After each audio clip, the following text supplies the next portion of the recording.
신약성경 누가복음 6장입니다. 누가복음 6장 1절부터 11절까지 교독하겠습니다. 제가 먼저 읽겠고 11절은 같이 한 목소리로 읽도록 하겠습니다. 한 안식일에 예수께서 밀밭 사이로 지나가시게 되었다. 그런데 그의 제자들이 밀 이삭을 잘라 손으로 비벼서 먹었다.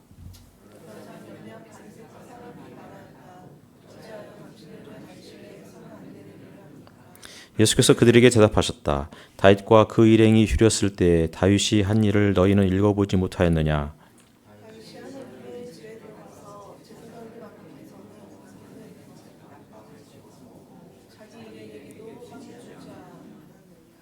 그리고 예수께서 그들에게 말씀하셨다. 인자는 안식일의 주인이다.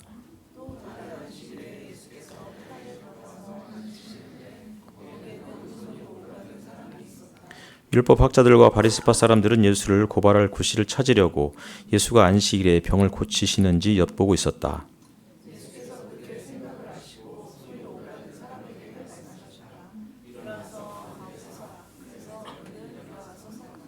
예수께서 그들에게 말씀하셨다. 너희에게 물어보겠다. 안식일에 착한 일을 하는 것이 옳으냐 악한 일을 하는 것이 옳으냐 목숨을 건지는 것이 옳으냐 죽이는 것이 옳으냐.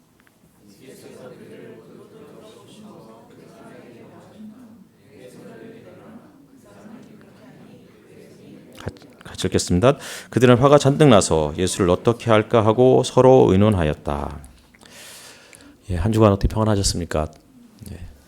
우리 지난 26일 날 우리 편유진 자매가 임용 1차 이렇게 아주 우수한 성적으로 이렇게 합격을 했다는 소식을 듣고 굉장히 많이 기뻤습니다. 아마 여러분들도 이미 알고 계신 분들 계시겠지만 어쨌든 이렇게 축하해 주셨으면 좋겠고요. 이제 또 그 학습 뭐 이렇게 뭐라고 하죠? 시연 뭐 이런 이제 시험을 또 준비하고 있으니까 또 잘 침착하게 잘 치러서 또 바로 임용되는 그런 일이 있었으면 좋겠습니다. 지난 성탄절 예배는 아마도 오래도록 기억에 남을 것 같습니다. 아이들의 드라마 영상을 보면서 아마 보는 그 순간에도 모든 사람들이 박장대소하며 웃음을 지었고 또 저희는 집에 가는 차 안에서도 애들이 자꾸 그것도 보여달라고 해서 또 보고 보면서 웃고 집에 가서도 또 보고 또 웃고 거의 막 무한 반복을 했습니다. 온유가 약간 어떤 그 연기 소질이 있다는 것을 보고서 굉장히 또 신기하게 됐는데 독감에 걸려서 계속 못 와서 칭찬을 해주지 못하는 것이 조금 안타까웠습니다. 또 작년 팀에서는 또 중창을 했는데 연습 시간이 굉장히 짧았고 또 노래가 생각보다 좀 어려웠지만 우리 남구영 형제의 그 지휘의 탁월한 인도 그리고 또 함께 참여했던 중창 대원들의 열심으로 또 나름 멋진 화음을 만들어냈습니다.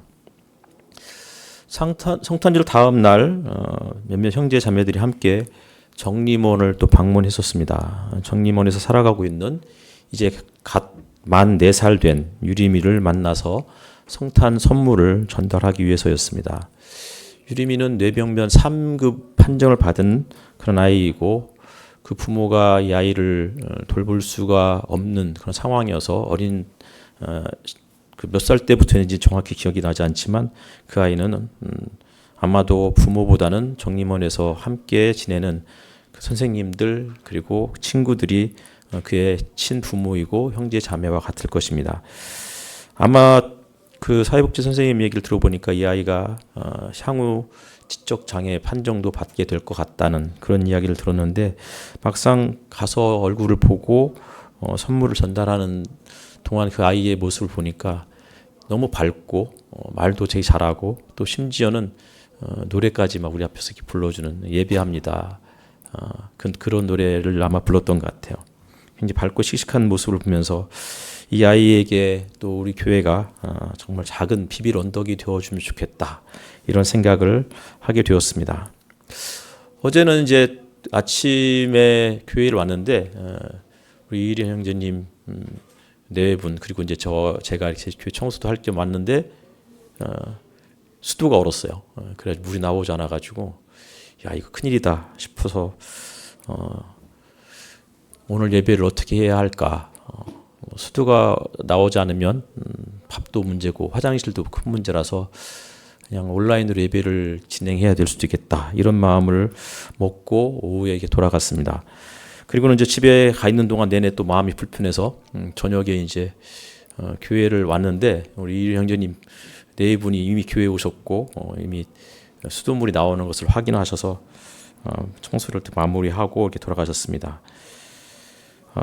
우리가 또 중보기도에서 함께 읽었던 것처럼 내일은 무안공항 참사 1주년을 맞이한 날입니다.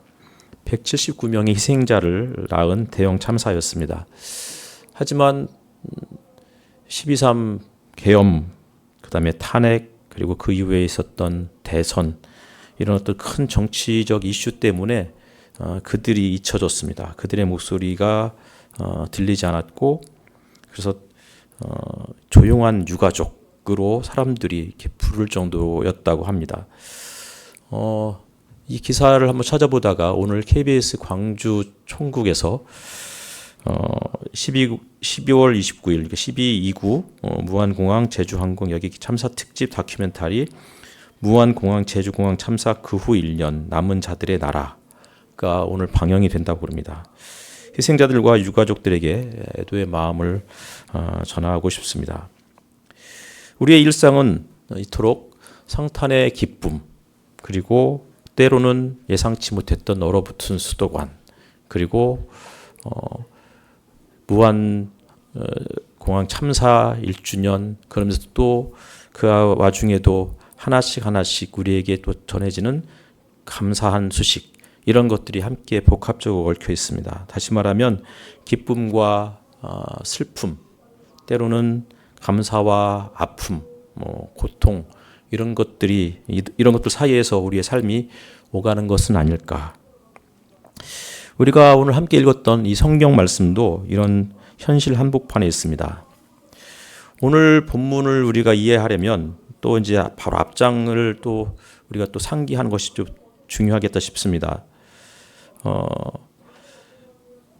누가복음 5장 1절에서 보면 게네사렛 호숫가에서 예수께서 베드로와 그의 동료들에게 깊은 데로 가서 그물을 던져라, 그런 말씀을 하셨고, 그런 장면을 제가 설교하면서 게네사렛이라는 이게 왕의 정원 혹은 풍요의 정원, 이런 뜻이었는데, 그곳에서 풍요로운데 가난하게 살아가는, 풍요 속에 빈곤에 허덕이며 살아가는 그들을 예수님이 찾아가셨고, 그 풍요로움은 소수의 사람들만이 아니라 가난한 어부들에게도 함께 주어져야 한다, 그런 맥락으로 함께 말씀드렸었습니다.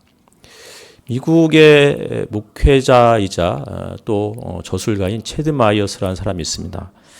그분이 최근에 그분이 마가복음에 그 관련된 책도 쓰고 했는데, 최근에는 작년이죠. 또 누가복음에 관련된 책을 썼고, 그 책을 이렇게 전달받게 되었습니다. 그래서 최근에 그 책을 받아서 이분은 누가복음 5장, 6장을 어떻게 해석했는지를 쭉 살펴보니까, 그분의 이야기를 한번 빌어서 설명해 드리면, 당시 갈릴리 호수는 로마 황제 티베리우스 이름을 따라서 디베랴 호수, 디베랴 바다라고 불렀다고 합니다. 우리가 그렇게 다 알고 있죠. 그러니까 헤로드 안티파스가 황제에게 잘 보이기 위해서 이 디베랴 혹은 갈릴리 호수 주변에 수산물 가공 공장을 지었고, 그리고 어업을 국영화했습니다. 체드마이어가 이렇게 이야기했죠. 어업은 도시 엘리트들의 이익을 위해서 국가의 통제를 받게 되었다.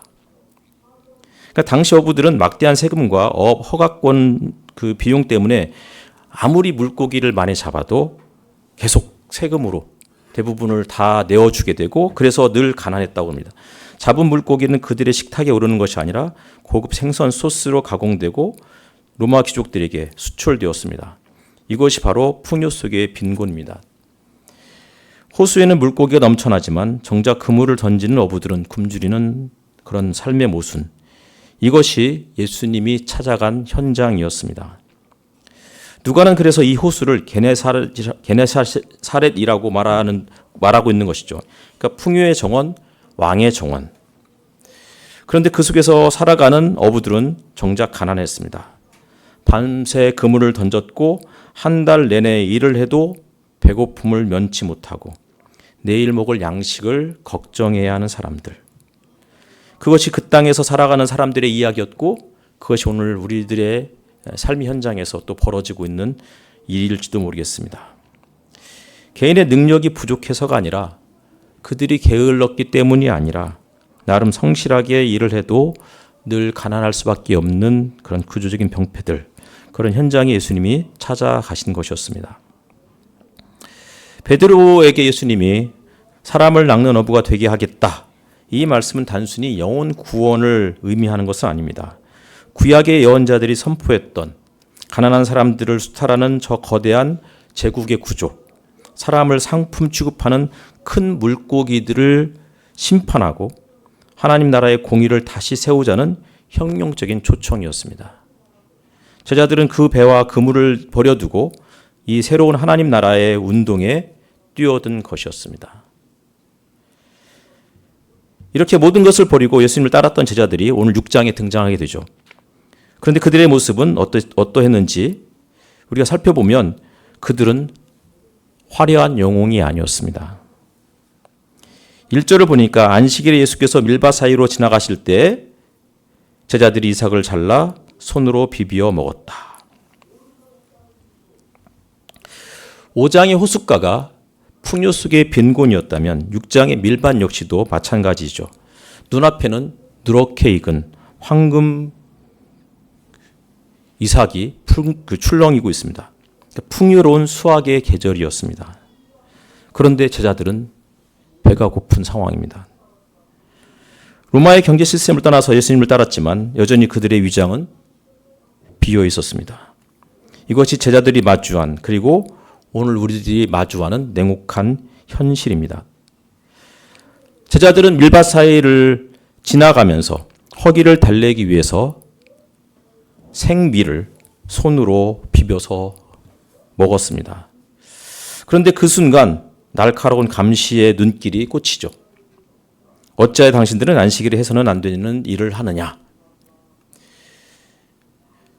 배가 고픈 상황에서 밀 이삭을 손으로 이렇게 비벼서 먹는다고 사실은 그 배를 채울 수는 없을 것입니다. 그저 그냥 허기를 조금 달래는 수준이었을 것입니다. 바리새인들은 그러한 제자들의 상황들을 그들의 배고픈 현실을 배고픔으로 바라보지 않았습니다. 그들은 제자들을 안식일 법을 어기는 그러한 위법자들로 보았습니다. 5장에서 어부들이 물고기를 잡고도 로마 법 때문에 가난했듯이 6장에서는 제자들이 밀밭에 있으면서도 안식일 규정법 혹은 종교법 때문에 그들은 마음 놓고 배불리 먹을 수가 없었습니다.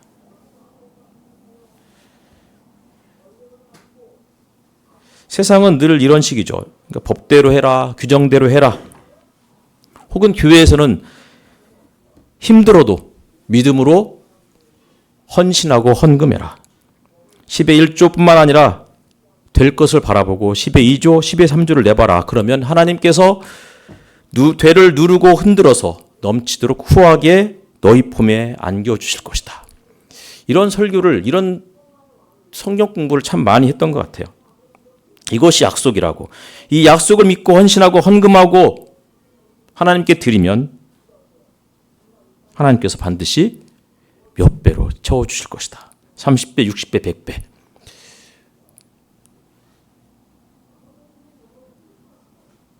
우리는 이런 설교를 들으면서 신앙생활을 해왔습니다.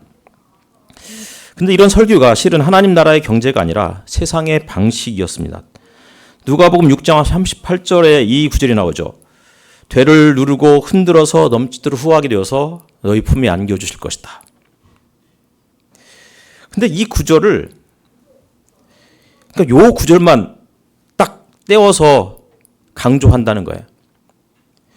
바로 앞에 있는 한 문장, 남에게 주어라. 요거는 생략한 채. 그리고 남에게 주어라를 이 남을 하나님으로 자꾸 그런 식으로 이제 번역을 하는 거죠. 그래서 하나님께 헌금을 많이 드리면 하나님께서 되를 누르고 흔들어서 넉넉하게 채워주실 것이다. 사실 되 누르고 흔들어서 넘치도록 이 표현은 그 당시 시장의 풍경이었습니다. 인색한 상인들은 돛박에다가 곡식을 담을 때 대충 담죠. 꽉꽉 누르지 않습니다. 설렁설렁 담아서 그리고는 대충 저월이 잰 다음에 그것을 팔죠. 하지만 후한 상인은 곡식 알갱이 사이에 공기를 틈까지 메우기 위해서 꾹꾹 눌러서 담아줘요. 예전에 보았던 어떤 만화책이 있었는데 한 노인네가 폐지를 주워서 고물상에 내다 파는 그러한 것으로 생계를 유지하고 있었습니다. 근데 고물상 주인이 항상 그분이 오면 그 폐지 리어커에 물을 부었습니다. 그리고는 그 폐지가 훨씬 더 무게가 많이 나가게 한 다음에 그것으로 값을 쳐주었습니다. 그럼에도 불구하고 그 폐지를 판 돈으로 국밥 한 그릇 제대로 사 먹기 어려운 그런 현실을 그린 그런 만화였습니다. 되를 누르고 흔들어서 그렇게 해서 다른 사람들에게 줘보라는 거예요. 그러면 하나님께서 그런 사람을 축복해 주시겠다고. 그런 사람이 있는 그 사회, 그 공동체를 하나님께서 풍요롭게 해 주시겠다고. 이것이 게네사렛 호숫가에서 주신 기적이었고 이것이 바로 밀바 사이를 지나는 제자들에게 주시는 우리들을 향한 또 메시지였습니다. 밀바 사이의 길 혹은 가난한 자를 위해서 남겨둔 모퉁이의 그 곡식들 이런 것들은 하나님께서 인색하신 분이 아니라 넉넉하신 분이라고. 이것이 바로 누가복음 4장에서 나사렛 회당에서 예수께서 선포하셨던 신년의 경제법이라고 우리에게 말씀하시는 것입니다. 바리새인들은 예수님의 제자들이 안식일에 해서는 안 되는 일들을 했다고 비난하고 있습니다. 안식일에 해서는 안 되는 일이 뭐죠? 일반적으로 바리새인들은 모세 오경의 율법 자체가 아니라 그 율법을 구체적으로 적용하기 위해서 39가지 안식일에 해서는 안 되는 금지된 노동 조항들을 만들었습니다. 그 조항 중에서 오늘 제자들이 밀이삭을 비벼서 먹은 이것이 39가지 조항 중에 몇 가지를 위반하는 그러한 행위였습니다. 이삭을 잘라 손으로 비벼 먹는 제자들의 그 모습을 바리새인들의 눈에는 추수하는 것으로 보였습니다. 타작하는 것이었고 키질하는 것이었고 그리고 그것을 고르는 행위였습니다. 제자들은 배고픔을 달래기 위해서 정말 간단한 간식거리를 섭취했는데 바리새인들은 안식일에 농사를 지어서 밥을 해먹었다고 거창한 노동으로 확대 해석해서 그렇게 정죄하고 있는 것입니다.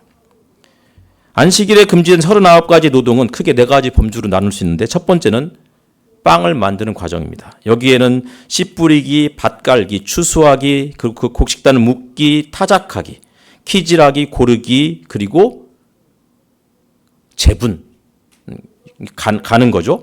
그리고 채질하고 반죽하고 굽는 것. 이런 모든 것들은 금지되어 있었습니다. 또 다른 과정은 옷을 만드는 과정입니다. 옷을 만드는 이 과정에는 양털을 깎기, 세탁하기, 빗질하기, 염색하기, 실을 잡기, 배짜기.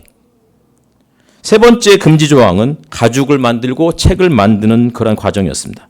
여기에는 사냥하고 도살하고 가죽을 벗기고 무두질하고 글씨 쓰고 2글자 이상 쓰면 안 돼요. 안식일에. 그리고 지워서도 안 돼요. 건축. 4번째 금지 조항은 건축이었어요. 여기에는 건축 그리고 건축한 그 건물을 철거하는 행위, 불을 끄고 불을 피우는 행위, 망치질하고 물건을 옮기는 행위, 이 모든 것들이 다 금지 조항이었어요. 여러 번 말씀드렸지만 예전에 이스라엘에 갔었을 때 안식일 날 호텔에서 이제 1층 로비에서 이제 숙소로 올라가는데 엘리베이터를 딱 탔죠. 그랬는데 유대인들이 함께 탔습니다. 그리고 저를 향해서 엘리베이터 버튼을 눌러달라고. 그러니까 자신들은 절대 안식일에는 일을 하지 않겠다고. 다시 말하면 엘리베이터를 옮기는 일을 하지 않겠다고. 그래서 다른 사람들을 그렇게 시키는 거죠. 하나님은 안식일에 쉬라고 하셨는데 바리새인들은 쉬는 것을 지키기 위해서 이것도 하지 말고 저것도 하지 말고 아무것도 하지 말아라. 이러면서 39가지의 금지 조항과 수백 가지의 세부 조항들을 만들어냈습니다. 그런데 이런 상황에서 예수님이 선포하시는 거죠. 인자는 안식일의 주인이다. 이 선언은 사람을 살리고 배고픔을 해결하는 그 하나님의 자비가 39가지의 유대인들의 법조문보다 상위법이라고. 이 예수님의 선포는 어쩌면 혁명적인 목숨을 내놓는 그러한 선포였을 것입니다. 예수님이 통치하시는 하나님의 나라는 배고픈 사람이 눈치 보지 않고 먹을 수 있는 그러한 세상입니다. 다윗이 쫓길 때 성전에 들어가서 제사장만 먹을 수 있었던 진설병을 먹었어도 정죄받지 않았던 것처럼 생명은 그 어떤 것보다도 상위 가치에 있는 것입니다. 4장에서 예수님께서 선포하셨던 희년은 5장에 수탈당하는 어부들에게 찾아와서 다시는 빈그물로 돌아가지 않겠다고 하는 회복으로 나타났습니다. 그리고 6장에서는 밀밭에서 예수님은 나의 제자들은 나의 백성들은 절대로 굶주려서는 안 된다는 그러한 선언으로 이어지는 것입니다. 그러니까 예수님이 꿈꾸셨던 그러한 세상이 거창한 것은 아니에요. 그냥 가난한 서민들이 하루 벌어 하루 먹기 힘든 노동자들이 또 때로는 몸이 아픈 이웃들이 혹은 장애인들이 누구의 눈치도 보지 않고 안전하게 먹고 살 수 있는 그러한 삶의 터전, 그러한 공동체, 그러한 사회를 만들어가는 것. 그것은 예수님만 꿈꾸는 게 아니고 우리 모두가 꿈꾸는 세상 아닌가요?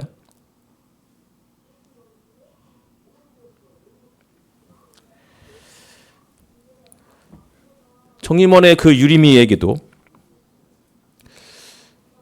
그 아이가 나중에 지적장애 판단을 받게 되면 그 아이는 누군가의 돌봄을 받지 않으면 살아가기 힘든 그런 아이가 그런 삶을 살아가게 될 것입니다.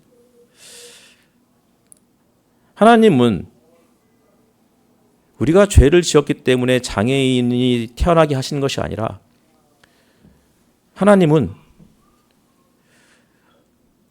장애인이 우리 주변에 있을 때 혹은 노동력을 상실한 누군가가 있을 때 그런 사람들도 오늘 무엇을 어떻게 해서 먹고 살아야 되나 라는 것들을 걱정하지 않는 안전한 공동체를 만들어 가라고. 따라서 저는 에덴 동산에서 아담과 하와가 범죄하지 않았어도 그래서 수백 년 동안 혹은 수만 년 동안 그 안에서 살았어도 그 안에서는 분명히 장애인도 있었을 것이다 라고 그렇게 믿고 사는 사람입니다. 연약하지만 그런 사람들이 전혀 불편을 느끼지 않는 세상.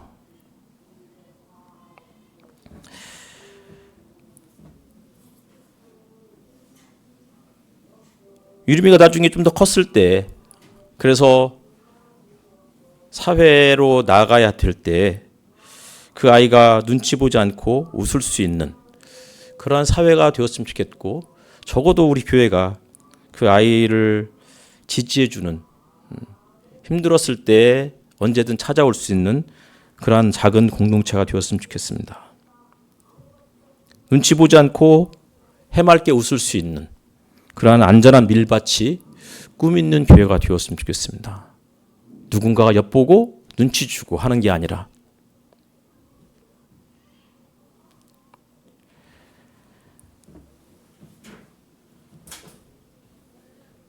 6절 이하에는 또 다른 안식일 이야기입니다.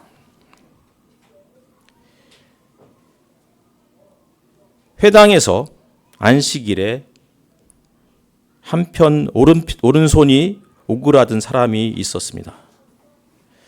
그러니까 6장 1절부터 5절까지 그리고 6절부터 11절까지 두 단락이 안식일 본문인데 그 두 단락을 연결하는 구절이 인자는 안식일의 주인이다입니다.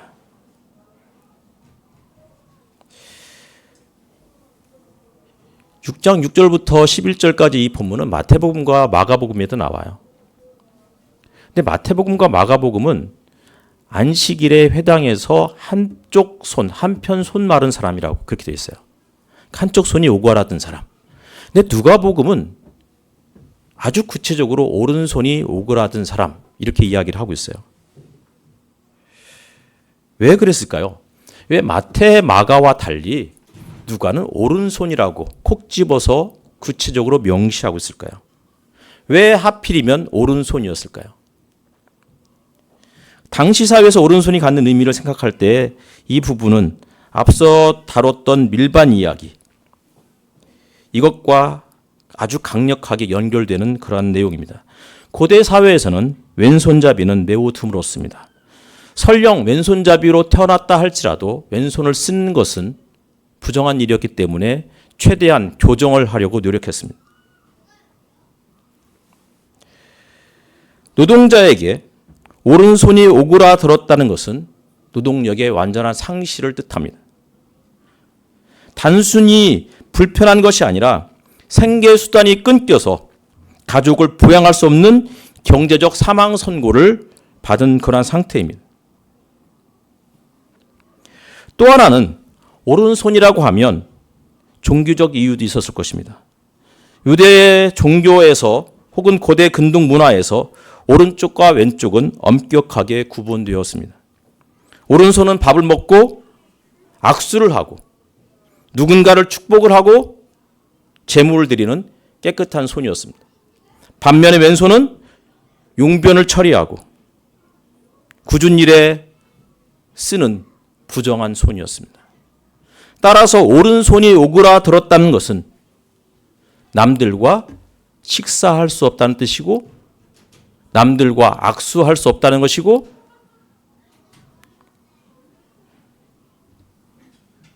한 공동체에서 배제된 투명 인간 같은 그러한 존재로 이해할 수 있을 것입니다. 종교적으로도 제사장의 축복을 받거나 누군가를 혹은 자기의 자녀조차도 축복할 수 없는 사람. 그런 사람을 예수님이 회당에서 부르셨던 것입니다.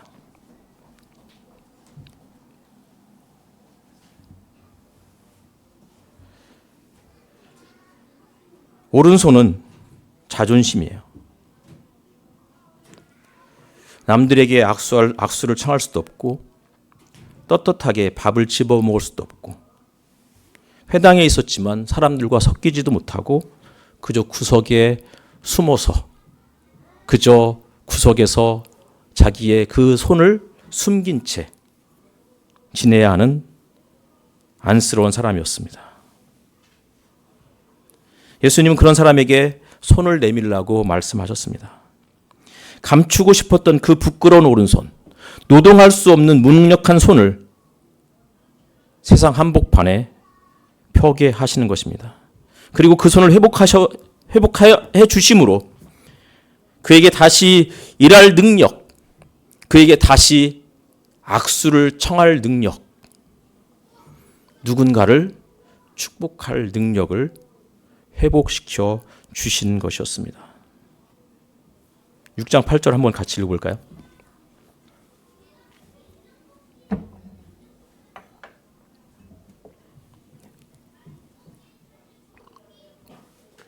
자, 시작.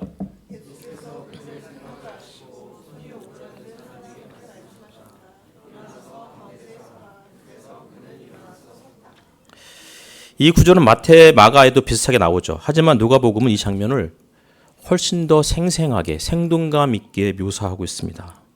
그러니까 누가는 마태복음의 저자, 마가복음의 저자보다도 훨씬 더 문학적인 사람인 거예요. 일어나서 가운데 서라. 그래서 그는 일어나서 섰다. 아주 구체적으로 이 장면을 묘사하고 있습니다. 왜 그랬을까요? 바리새인들은 지금 예수님을 고발하려고 예수님을 엿보고 있었습니다. 그들의 시선은 법과 그리고 예수님이 어떻게 이 법을 위반하는지 이것에 꽂혀 있었습니다. 그런데 예수님은 그 손이 오골하던 사람을 가운데로 세우셨습니다. 이게 마치 우리에게 그렇게 말씀하시는 것 같잖아요. 당신들이 안식일 논쟁을 하려면, 당신들이 신학 논쟁을 하려면 제발 이 사람의 얼굴을 보고 하라고. 이 오른손이 오골하던 사람을 보면서 이야기해보라고. 율법은 혹은 법이나 혹은 더 나아가 신학은 추상적인 게 아니라고.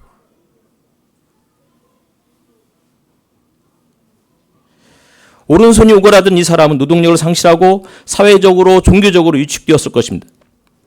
그런 사람을 회당의 한가운데 세우시고 그리고는 손을 내밀라고 이렇게 말씀하시는 것은 이 사람에게도 엄청난 도전이었겠죠. 수치심을 모든 사람들 앞에서 보여주는 행위잖아요.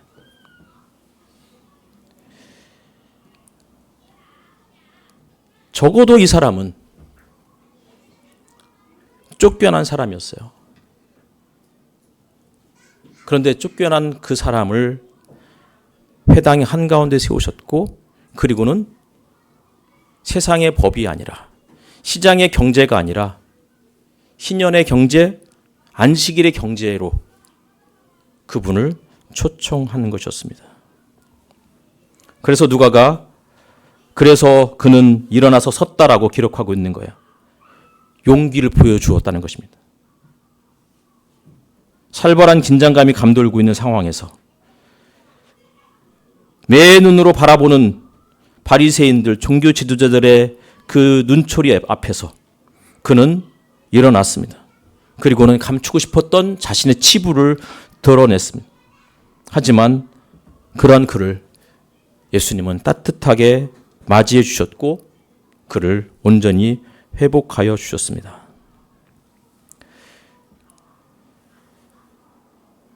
하나님이 받으시는 참된 예배, 이것이 어떤 예배인지를 우리에게 보여주고 있는 말씀이죠. 9절도 한번 읽어보겠습니다.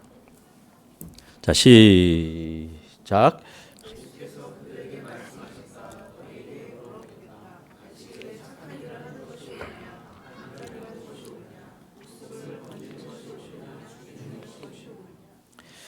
바리새인들에게서 착한 일, 선한 일은 율법을 지키는 일이었습니다. 그들에게 있어서 안식일에 착한 일은 아무 일도 하지 않는 일이었습니다.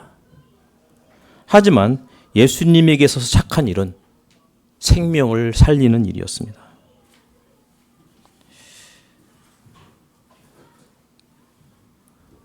안식일에 아무 일도 하지 않는 것이 착한 일이 아니라 사람을 살리는 일, 회복하는 일, 그 사람을 회복시키기 위해서 시간을 미루지 않는 그것.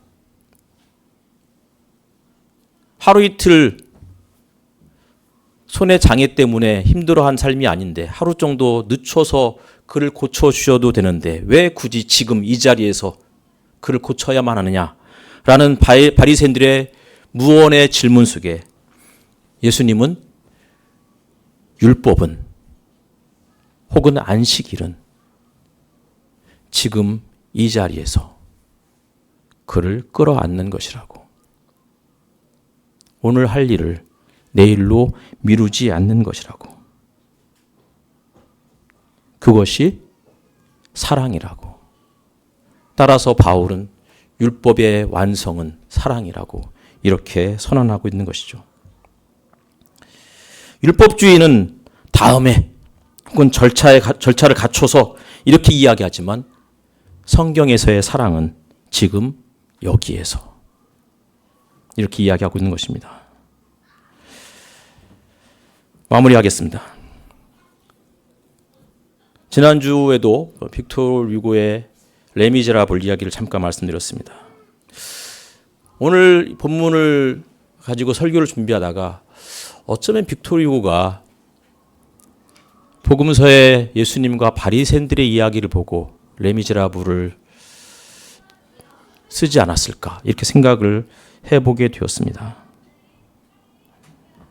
여러분이 잘 알고 계시듯이 주인공 장발장은 굶주린 조카들을 위해서 빵 한 조각을 훔쳤다가 19년을 수감 생활을 해야만 했습니다. 거기에서 형사 자베르는 한 번 죄인은 영원한 죄인이라고 가석방된 장발장을 끝까지 감시하며 추격했던 사람이었습니다. 따라서 자베르는 법의 화신이죠. 자베르에게 있어서 배고픔은 중요하지 않습니다. 다만 법을 어겼느냐, 그렇지 않느냐 이것만이 중요했죠. 그는 자신이 정의롭다고 말했지만 그의 정의에는 눈물도 따뜻함도 사랑도 없었습니다. 오늘 본문의 바리새인은 자베르와 같습니다. 제자들의 꼬르륵거리는 배고픔을 보고 안타까워하는 예수님과 달리 바리새인은 그들을 엿보고 법을 위반하는지를 감시했습니다. 반면에 미리엘 주교는 예수님을 닮은 사람이었습니다. 은식기를 훔친 장발장에게 경찰들 앞에서 내가 준 선물이라고 그러면서 은초대까지 챙겨주었던 그 주교의 모습은 율법의 정죄 앞에 선 제자들에게 내가 안식일의 주인이라고 선언하시면서 넉넉한 은혜의 법을 선포하신 예수님을 연상케 합니다. 2025년 마지막 주일 우리는 스스로에게 물어보아야 합니다. 우리가 생각하는 신앙은 무엇일까? 무엇을 하지 않는 것을 잘 지키는 것이 신앙일까? 아니면 오늘 이 자리에서 누군가를 사랑하는 그 일을 미루지 않고 행하는 그것이 하나님께서 기뻐하시는 신앙일까? 바리새인의 착한 일은 내일로 미루는 것이었지만 예수님의 착한 일은 지금 여기에서 그 손을 내밀어 보라고. 내가 그 손을 고쳐줄 능력은 없지만 당신이 그 손을 따뜻하게 잡아줄 수 있는 오른손이 나에게 있다고. 일을 하지 못해서 생기가 어려운데도 말을 하지 못하는 형제 자매들 가운데 형제 자매들에게 괜찮다고 말해보라고 이렇게 제안할 수 있는 교회, 그의 오른손이 되어주려고 노력하는 교회. 우리 안에 오그라든 모든 것들이 주님의 사랑 안에서 활짝 펴지는 기적의 공동체가 되기를 주님의 이름으로 축원합니다. 기도하겠습니다.